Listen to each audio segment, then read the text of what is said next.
And let me go back to the screen and see what we've got.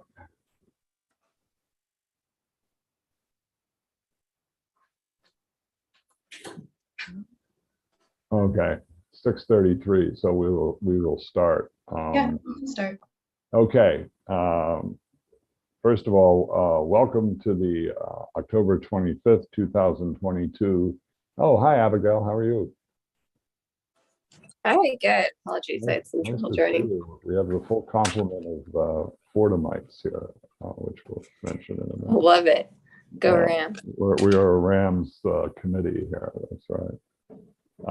Anyway, welcome to the October 25th, 22 meeting of the CB6 Youth and Education Committee. My name is John Keller, chair of the committee. Tonight, we are joined by community associate, the indispensable community associate, Alex Crawford.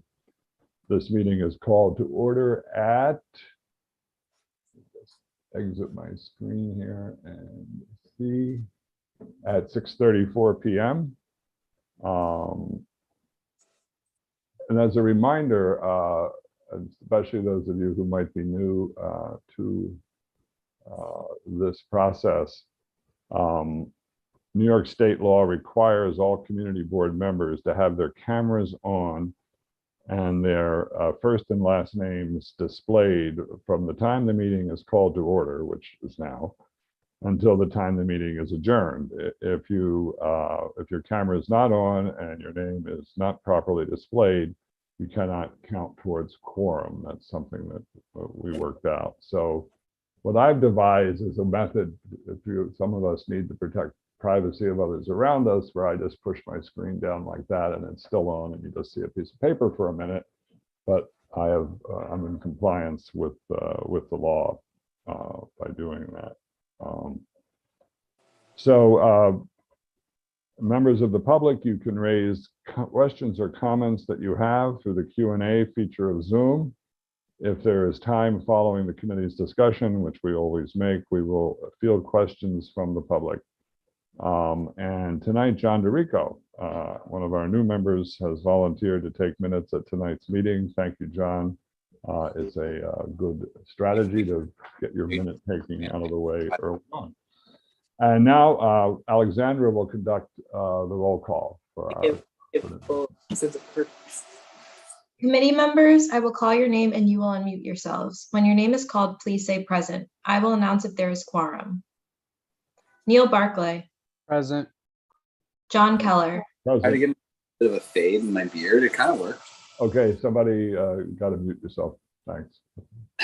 Oh, you just do it yourself? DIY? Abigail Cruzmark. I'm here. Right, I was like, fuck it, let's go for it.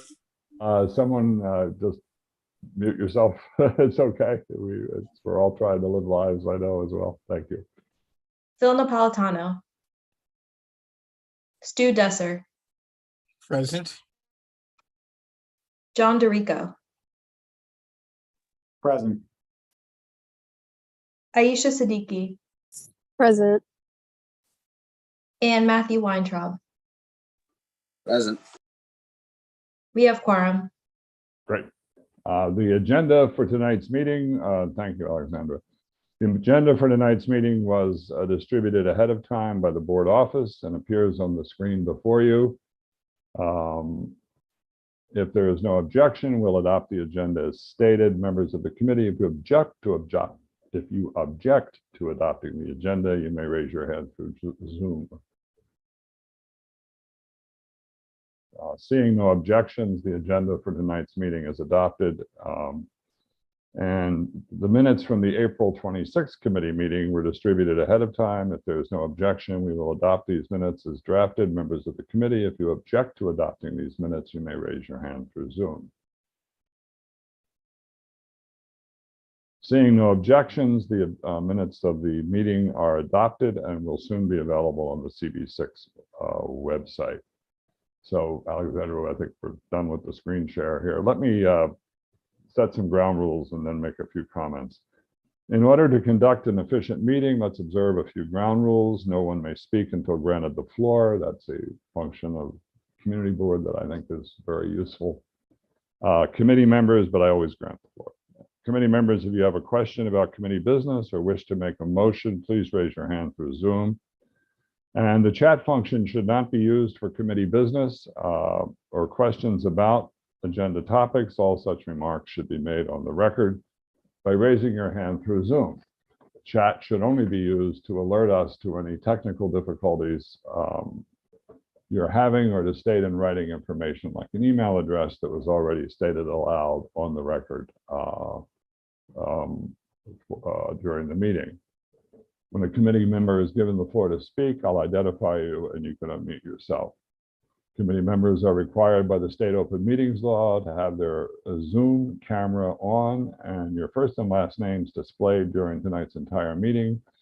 From call to order to adjournment, if you must step away from your computer briefly, you're required to leave your camera on, and we all respect that there are sometimes privacy issues. So if you wish to put your camera in a way that you can't see, that's okay as well. All right, so let me just first of all apologize that we weren't able to have the topic that we planned for tonight's meeting, which was on school buses, which is an important topic raised by members of the CB6 zone. There were a variety of reasons for that, all of which are understandable, but as chair, the buck stops here, so I take responsibility for that. But we will look forward to having it at the next meeting. Tonight, so what I want to do tonight, after a conversation with Kyle, is something that other committees have done, especially since we have so many new members of our committee. I want to give people a chance to talk about why they, especially the new members, why they joined the committee, and why and what an issue or two that they would like to see us discuss in the coming year. This is more as a report to talk to tell us what's on your mind. We're not necessarily going to have a lengthy discussion of any of that, but we will do that. One of the traditions of this committee, going back to Ozzy Abadi, who now works for the mayor, and LV Barroso as chairs, is that we, unless we have a very packed agenda, try to finish the meeting within an hour at all times. And tonight, I certainly think that's not an unreasonable expectation. But I do want to give everyone a chance to speak tonight. So I'll begin by saying that clearly on my mind is school buses, and it's unfortunate that we weren't able to cover it tonight. We also have an issue coming up right away where a member of the Community Board 6 is active in the leadership of the Stuyvesant Town Peter Cooper Village community, and they've traditionally used one of the schools in the district as their meeting place for their board and their group from Stuyvesant Town, and stopped doing so during COVID. And now they want to start doing it again at the school, but the school is not fully accessible under the ADA Act. Now, any of you who know our schools know that the majority of our schools are not fully accessible under the ADA Act, and only our newest construction tends to meet those requirements. But we're going to work with the school. I'm not going to name it here because I don't want to call it out publicly. But we're going to work with the school to see if there are small changes that can be made to accessibility. I know it's not one of the schools where you have 20 steps that you have to climb to get into the building, but it is a school that once you get in, it's difficult to access. So we're going to try to explore whether it's possible to address that, hopefully through the school. Those of you familiar with schools know that there's a school facilities budget, and there's also a school construction authority budget. It will be much easier if we can address this through the school facilities budget and not have to, do it through the school construction authority budget, because we'd all like to get this resolved, while we're still on the planet. So anyway, So those are the things that are on my mind right now. And what I'd like to do is introduce to those of you who haven't met him yet, our vice chair of this committee, who has been invaluable to me and who will be running with the bus issue, no pun intended, Neil Barclay. Neil, why don't you talk a little bit about yourself and your involvement with the committee and issues that you want to be thinking about as we move forward. Thanks, John. So this is I would say my third year involved with the Youth and Education Committee. I was initially a public member, and at that time, I believe it was the Health and Education Committee. So from there, I became a full member of the board, and some of the focus, I guess, different issues that I have focused on have been issues related to safety, such as with crossing guards, also with fair funding, fair school funding for 853 schools, which are schools that provide it's a private school education to children with learning disabilities, but it isn't really a private school. It's funded through the state. That's one thing that we have looked at. And I think now one thing I'd like to work on, oh, and I'm sorry, just to add, we also looked at some of the issues with children at PS 116, children in transitional housing, working to see if there was anything that we could help to provide them with Wi-Fi during the pandemic, clothing drives, or access to different laundromats in the district. But not to be too long, I would say right now, I am working on the issue with school bus safety, and that's something I look forward to working with the committee. Just with the school bus safety, the major issue is drivers not following the sign that comes out, the red stop sign. There are plenty of drivers that are not respecting that, not yielding, not stopping, and they frequently go around the bus while the bus is stopped. And I think that's something I'm very interested in, and that has a major impact, especially on some of our children with learning challenges, specifically in the public school level with D75. And so that's something I look forward to working with the committee. Yeah, thank you, Neil. And just an aside on that, my kids went to PS 59 in District 2. And PS 59 has a very fine D75 school, and the bus would stop across the street from the school for logistical reasons to let them out, and would put out its stop sign. And another parent and I used to literally put our bodies in the middle of the street to stop cars from going through that. We probably were a little foolish to do that, but I think we helped a bunch of kids.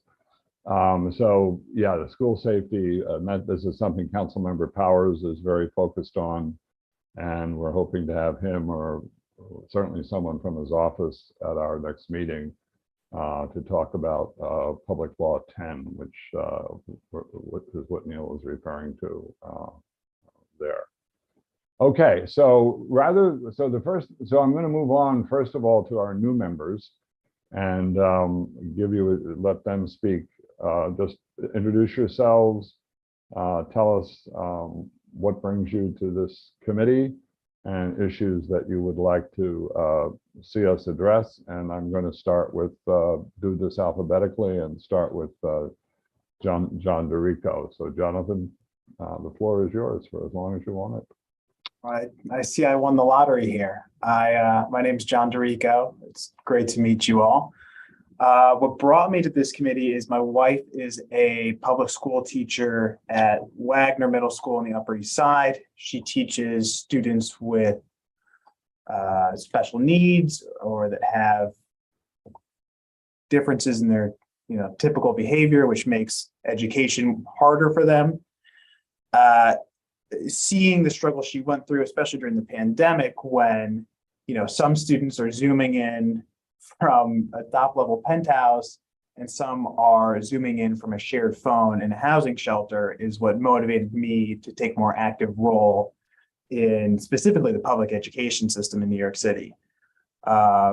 Together, we run a nonprofit that's aimed at driving resources toward at-risk youth in New York City's public schools. And I'm thrilled to further the work we're doing in tandem as a member of this committee. One of the things I'm interested in that's sort of a recent issue is teachers are starting to be excised as a result of budget cuts due to reduced student populations in New York City. I am not sure exactly how that issue intersects with the role of this committee, but I generally find it pretty concerning. And I was definitely concerned at the reduced budget. That upsetting topic aside, it's a pleasure to see you all. I'm really excited to be a part of this committee. Yeah, let me, first of all, thank you. And I appreciate that. Did your wife teach IEP kids with IEPs or? Yes, Yeah, right. almost exclusively. Yeah, well, one of my kids was fortunate enough to be put into an IEP class when he was in kindergarten, and it was a great experience. He had two terrific teachers, and everybody said, "Oh, are you upset about it?" No, we love it. So that's great. And the budget issue, I'll make a free commercial here for the Community Education Council for District 2, CECD2.net. And I was a member of that committee, of that board for 6 years. And their monthly meeting, there are calendar meetings, if you can stand long meetings. The last one went till 12:30 in the morning. Address the issues that you're talking about. They have several resolutions on these issues. So I recommend that you go to the webpage of CECD2 and do what I do. I try to attend all the meetings. I don't speak anymore, but I kind of haunt it. So I recommend all of you, if you have the time, because that's where so many of these issues are addressed. But thank you, and thank you, Jonathan. You prefer John or Jonathan? The only people that use Jonathan are my parents right now. So Jonathan. Okay, I'll make sure, given my advanced years, to be sure I don't do that. Okay, that's good. Thank you very much. All right, thank you. And then alphabetically among our new members, we will go to Aisha Siddiqui, who is here this evening and whom I've had the pleasure of speaking with on Zoom, and look forward to hearing from Aisha and her talking about it. Make sure, have I pronounced your first name correctly? I always want to be sure of that. It's Aisha, but a lot of Aisha. people, Okay. it's fine. Okay, Aisha, the floor is yours. Okay, well, I guess I joined because I'm a teenager. I mean, I went to 4 high schools, and only the last year of like my senior year, I enjoyed. The rest were like, eh. I just think it takes a really long time for kids to find their the school that makes them the most comfortable. So I was like, I think this is a perfect committee to be on. I was thinking about topics, but I want to like narrow it down to just like community board 6, you know, like what we can do in our district. But I find the accessibility and understanding of individualized educational programs very important. I think that a lot of people are either unaware of what IEPs are or how to get an IEP, and I want to normalize it some ways. And like starting in like the district that I live in would be great, and there's a lot of schools in this district. So I was thinking like especially with public schools, I mean, just to like help people realize that like IEPs is something like weird about it. Like there's something. I also feel like because of COVID and a lot of recent events, students are really tired and like need a break. Like I know I need a break. I took a gap year before going to college, so I really needed to do that. I think it's a really important time for students to be like knowing their options, and parents to know their options too for their kids. Would you be comfortable telling us which high school you last went to? You said some of them you didn't like, but you liked the last one, so I'll only ask you to name the last one. Yeah, I went to Robert Louis Stevenson School. It's on the Upper West Side. Okay, that's great. And you have plans for after this year? You mentioned I'm trying to College. make the whole Fordham thing here, because we have I'm a Fordham grad as an undergrad, and Abigail is a law school grad, and so we have almost a quorum of Fordham people here on the board. So anyway. Good. Okay, thank you very much. And just for everybody's information who might not be familiar with IEPs, they're individual or individualized. I always forget technical, which term it is, education programs. And they're for kids who need a little more help than the average kid. So they can be very specific, where you can actually have a kid who gets taken out of the classroom with a specific individual teacher or tutor for a period of time, or they can be as simple as just getting a little extra help in the classroom. And there's something else called a Section 504. We should actually have a meeting on this, I think. There's something else called a Section 504, which is someone who doesn't necessarily need an individual education program, but who has a specific need, frequently related to reading or learning disabilities of some sort, that entitle them to extra time on tests. And I think not enough parents are aware, guardians or parents are aware of the possibility of that accommodation. And it's something that I think we should make more available. And I know that in District 2 specifically, they have now focused on identifying learning disabilities, particularly someone who's on the dyslexia spectrum, which is a broad question, which we won't get into here, but early on now. I know a kid very well who was not identified until late in the third, early in the fourth grade, that kid being one of my kids, as having a disability that needed an accommodation. So now they're trying to make sure they are attentive to identifying these in the first or second grade, which vastly helps. And as anyone familiar with education knows, that the surest predictor of success in high school graduation and everything else are third grade reading levels. This is well documented in many different places, and there's a whole series of Stanford studies that I'd be happy to make available to people who are interested. So thank you very much, Aisha and John. And now I'm going to turn to our third new member, Matthew or Matt Weintraub. Matt, how do you prefer to be addressed? You can call me whatever y'all want. Doesn't really matter. Okay. I've been teaching in this district for almost 10 years at a public high school at the Washington Irving campus across from Irving Plaza. It's kind of been a mess since I got into the DOE, even more exacerbated since the pandemic. There are a lot of things that I think we can do, and that's a big reason why I wanted to join this committee.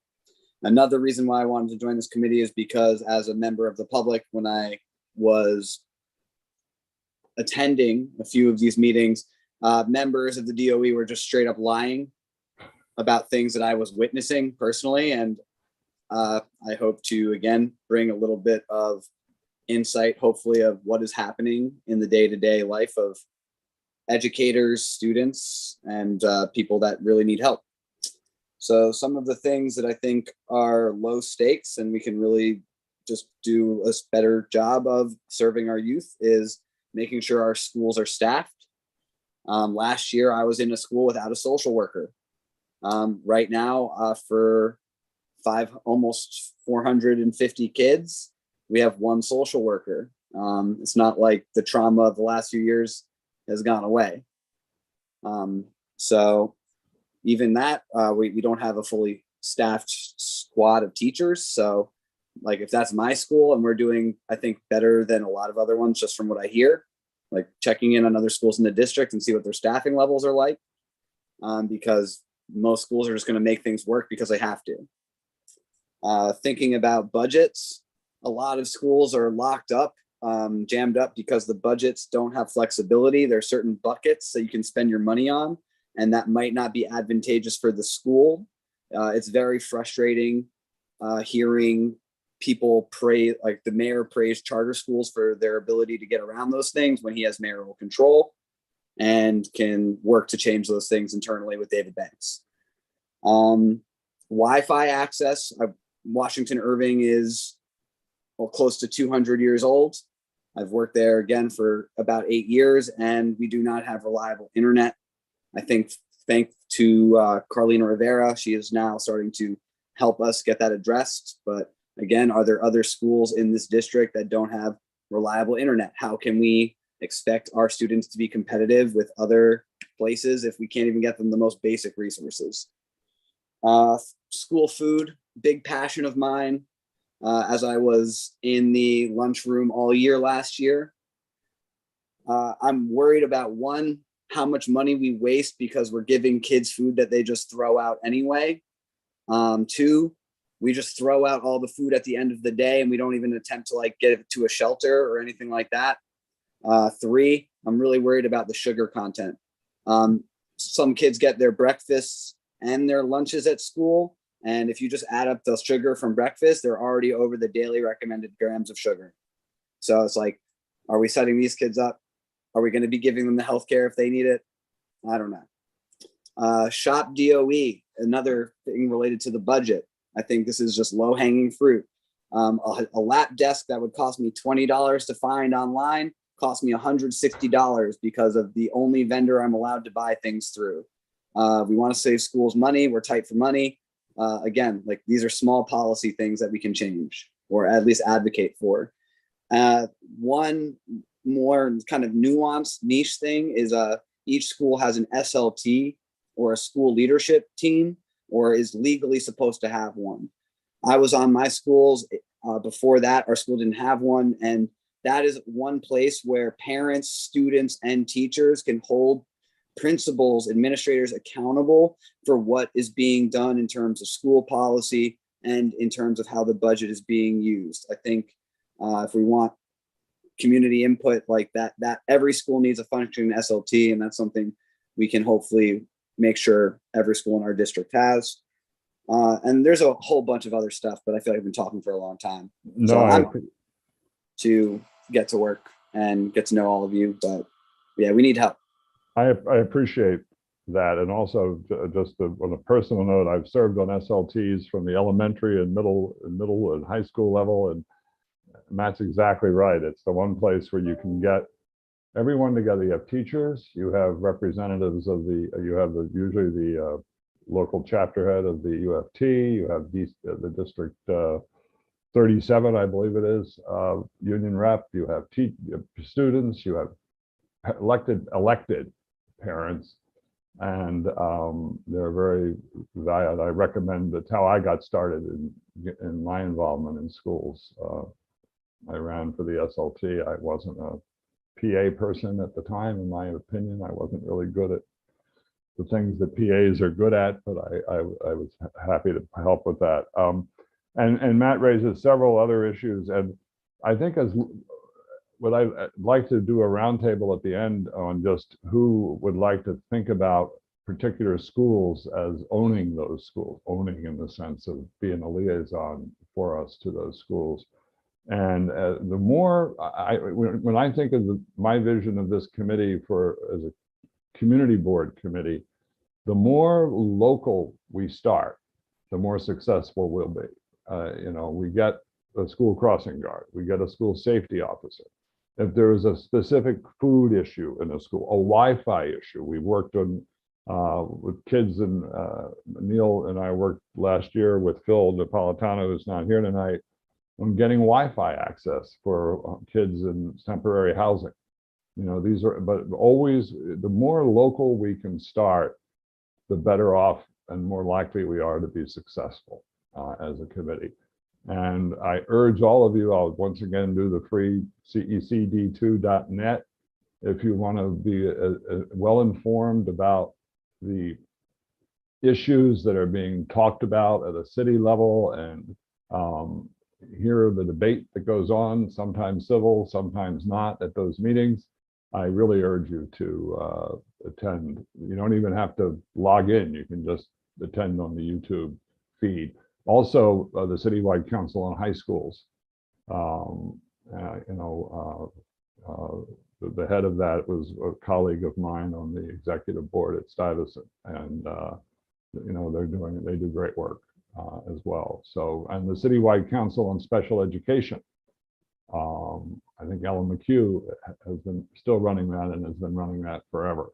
And I urge you, if you're interested in these issues, to sit in on these meetings. They're all public and they have to be public. Thank you.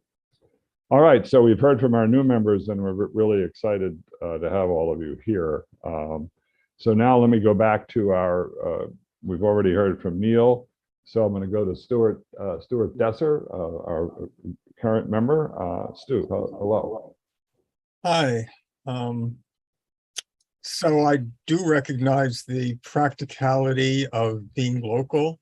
My ambitions are overly grand. But before I mention that, I should just say that we mentioned to Matt that we did have a meeting with people talking about food at the school. We also raised some questions about the sugar content, and we never got an answer back. I also attended one of the CECD2 meetings, and parents were not so upset about the sugar. I remember one parent talking about how it was more important that the kids eat stuff than it be nutritious, basically. But so there's fights every place. Anyway, the headline yesterday was that math and reading proficiency across the nation dropped from a third of students performing above or at grade level to just a quarter.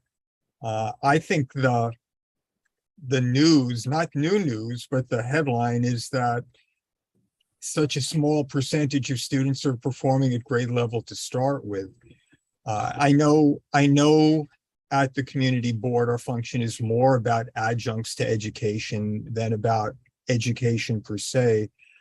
But I think there's a space we can fill to supplement what educators do in conjunction with schools and without offensively trespassing. My personal contention is that money, although an issue, is not the pivotal one. I think the problems are social, administrative, and pedagogic. My thought is that we should be working to bring researchers, teachers, colleges in particular, and others who research education and the brain on board to develop after-school laboratories or laboratory schools that meet after the regular school day that don't just supplement the daytime teaching, but rather that experiment with it, ultimately producing both good results for the students, but also data on different methods, which I think can be done in concord with the daytime program. Schools, after all, and I think Matthew will probably comment on this, but schools, I think, are, and daytime teachers are bound by how much they can experiment. And yet there's so much research out there on different ways that education succeeds and how it fails. But there's forever been a disconnect between what the scholarly researchers say and what's practiced in the field. So I'm hoping there's a way that we can, create an after-school program that works as a laboratory school in a sense, and sort of bridges this divide between the practice and the research. So I'll leave it there. I'm thinking of agenda items for the future, and I know like Teachers College and other schools. I'm getting a little feedback here. But I know that, could someone just mute? Thanks. Teachers College and other schools, are at Columbia are, always accessible. So, but if we could find a specific school where we would have a champion both on the faculty or the SLP, and hook them up, connect them rather with a resource like that. That would be something I would think would fall in the provenance of a community board. So that's sort of an exciting idea. So we've had IEPs raised, food raised. We had a meeting on food last year where we didn't have the right person here from the DOE, and if you don't have the right person, you're not going to get the right answers. So I'm willing to revisit that. And once again, if we can bring it down to a specific school and say, we have this problem and we have these parents worried about it and angry about it. That's where we've been, and Neil can speak to this. That's how we've gotten security guards and crossing guards and others, is when we get a specific PA of the Parents Association of the school engaged. So yeah, that's all good stuff. Okay, and Abigail Kruzma. Abby, how are you? Good. You got through law school. Yes, through law school. Congratulations. Thank you. Okay, go ahead. It's great to have you. Yeah, so I'm not a parent. I didn't go to the New York City public schools, but I've been on this committee for a while. I've seen a lot of the issues come up again and again. I feel that where we're most effective is highly localized engagement with the schools in our community district. And I feel like we've had a litany really of successes when that's happened, when we're very strategic and specific about what needs to happen. So I am a big champion of that approach. I think me personally, so I'm an immigration attorney, so I am interested in ELL learners, social support that can be provided through the schools. But yeah, I've been on this committee for a while. It chose me, I guess. So I'm very interested in the issues, but I'm also happy to serve as a technical resource because I've been through the ringer, as you could say. Have you, and I know that at the last two CEC meetings ago, they gave pretty extensive data on, the impact of the new wave of migrants who have come to New York. Have you gotten involved in that in your practice or seen much about that, and as that affects schools? Yeah, I have seen, my firm is doing some pro bono around this, but I've been just following the news about the new tent setup on, I believe, Randall's Island. I haven't seen any impact on schools, but there was a huge surge of migrant children in 2014. So I know that this is not new.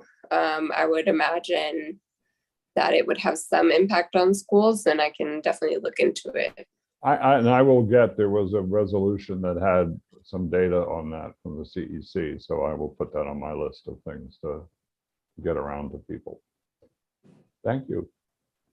All right, so what I'd like to do for the last few minutes of our meeting is just go around and ask everyone, and we won't tie anyone down here tonight based on this, but if you're thinking of a school, and I guess, if you teach in a school, it's probably a little more obvious, but If you could think of schools that you just mentioned, and then send an email to myself and Neil afterwards or later, which schools you would like to be most involved with, because I think that is where we tend to have our greatest impact. And I know PS 59 very well because my kids went there, and I know the principal, and there's the high school of that are in the zone, and then there's the High School of Art and Design that's right over there. I know people at Salk and therefore PS 40 pretty well, so I can keep an eye on them, and I think I'll try to manage this process with Neil, with Baruch, the accessible school for Peter Cooper Village, Stuyvesant Town. So why don't I just go very quickly around and ask people to talk about schools that they might want to be involved with. I'll start, Neil. I think I know some of the answer to this already, and then Aisha. Thank you.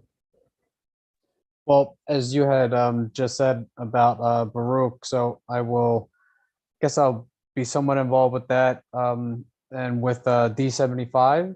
So I think it's I'll definitely be involved with that one.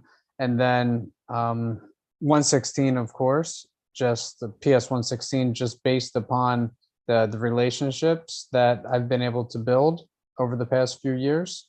So I think those will be the schools. That's great. Thank you. And once again, if you change or augment, that's fine.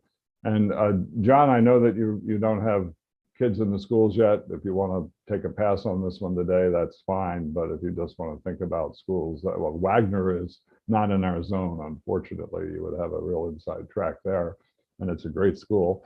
But if you want to think about that, it would be helpful. Or do you have something in mind, that a school that you know locally that maybe your kid would go to when they get older?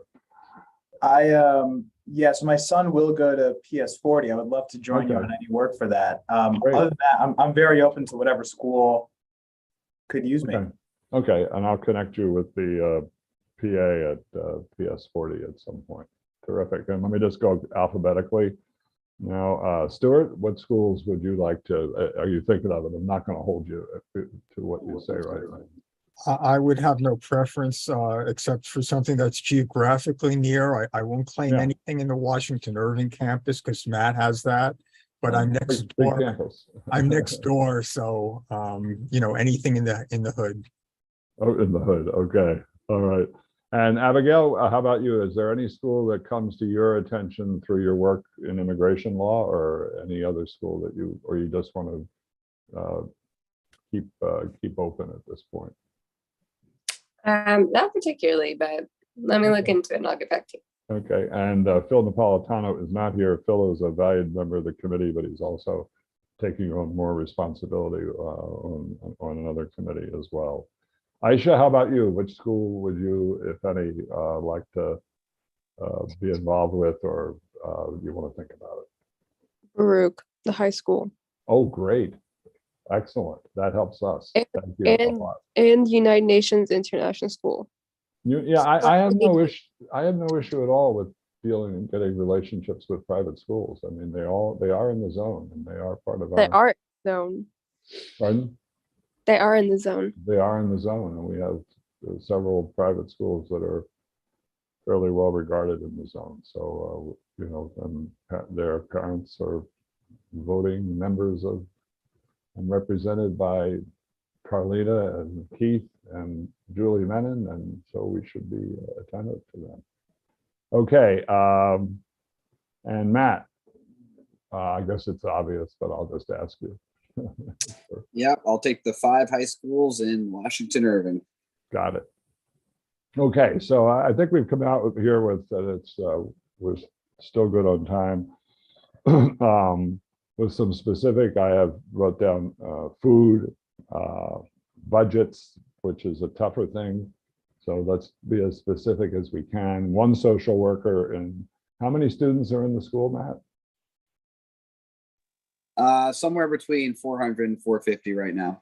And is that, but there are guidance counselors, right? In addition to the social worker. Yeah. Yeah. Because I know my kid went to a very large high school, which for a while had one one social worker, but had a very active cadre of guidance counselors who filled a lot of those needs. But okay. And I'm willing to revisit food, but let's try to get a specific school with a group. It always helps politically to have an engaged group of people, who are pushing something. That parents, people who live, got guardians in the zone. That's how we've gotten virtually everything we've gotten through. I think we got a nice shout out from at the last board meeting for getting a school crossing guard at PS 116. That's because 116 wanted a crossing guard, and they pushed us until we did it. So okay. As I have no need to extend the meeting. As I said, we have I think our November meeting, we're going to have a fairly full agenda, and it will probably go over the hour. Does anyone else have any old or new business that they would like to raise, or issues they would like to bring up that they've thought about since they have listened to other people? Okay. Neil, anything else that you would like to mention? Nope, nothing else. Okay, Thanks. so absent any other issues or concerns, and Alexandra, I don't think we have anyone from the public who's indicated an interest in speaking. I checked earlier, but is that correct? Yep. Okay, so seeing no interest from any member of the public, and all members of the committee having been given a chance to raise issues on their mind, I'm going to, at 7:19 p.m., declare this meeting adjourned. Thank you all for being here, and let's get some good stuff done this year. Thanks. Have a good night. Good night. Thank you. Thank you. Bye.